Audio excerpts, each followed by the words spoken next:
Það ekki alveg auðvelt að átta sig á stöðunni á íslensku heilbrigðiskerfi vegna þess að á sama tíma og það berast fregnir því að heilbrigðiskerfi sé á heljarþröm að þá eru líka fréttir af góðri stöðu íslensk heilbrigðiskerfis í alþjóðlegu samhengi. Helstu veikleikar íslenska heilbrigðiskerfisins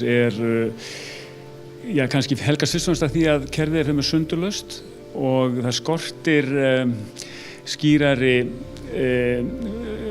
betra skipulag, skýrari verkaskiptingu og verkstjórn í rauninni og við höfum ekki brugðist nægilega við því aukna álagi sem hefur orðið á heilbrigðisþjónustuna sem rekja má til samfélagsbreytinga meðal annars. Hefur verið reynt að færa þjónustuna í auknum mæli í svona göngudeildar og dagdeildar horf, svo kallar ferli þjónustu.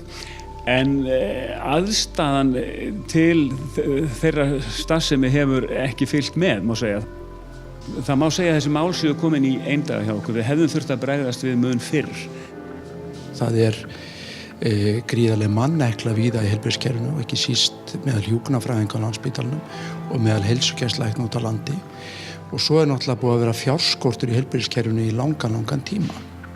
Þessi staða sem upp í dag, sem við heyrum fréttir af nánast daglega, hún mun bara versna á komandi misserum og árum. Vegna þess að það fyrirsjáanlegt að þessar samfélagsbreytingar sem hafa orðið, þeir munu halda áfram, það öldruðum mun fjölga enn frekar. Að mínu mati þá liggur beint við að taka allt kerfið til endurskoðunar og horfa á helstu þætti þess einingar og reyna að skapa heildstæða mynd og skýra verkaskiptingu.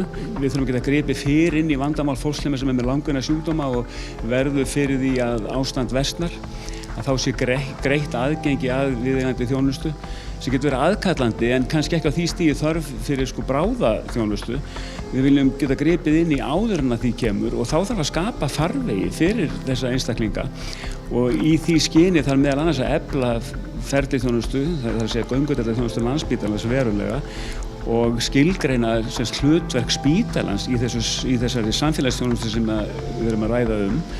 Helstu styrkleikar íslenska heilbrigðiskerfis eru kannski fyrst og fremst mannauðurinn. Við höfum alveg gríðarlega mikið af velmenntuðu starfsfólki sem að alla jafna leggur sig fram að mikilli alúð. Svo höfum við komið vel út í ýmsum alþjóðlegum samanburði, til dæmis í sambandi við lýðheilsuvísa eins og langlífi og ungbarnadauða og svo í nokkrum sértækum árangursvísum eins og 30 daga lifun eftir kransæðastíflu og lifun eftir krabbamein. En við höfum hins vegar ekki nýtt okkur árangursvísa eins mikið og við ættum að gera og þess vegna kannski dálítið erfitt að slá alveg á okkar stöðu í alþjóðlegu samhengi. Það sem ég tel vera mjög brýnt sem stendur að Landspítalinn leiðir til þess að stórefla göngudeildarstarfsemi með markvissum hætti í samstarfi við heilsugæsluna sem megin stoð grunnþjónustunnar og sjálfstætt starfandi sérfræðilækna sem gegna mjög veigamiklu hlutverki. Þannig að það skapi sem fyrst heildræn mynd á þessa þjónustu þannig að hún nái að mæta þörfum samfélagsins.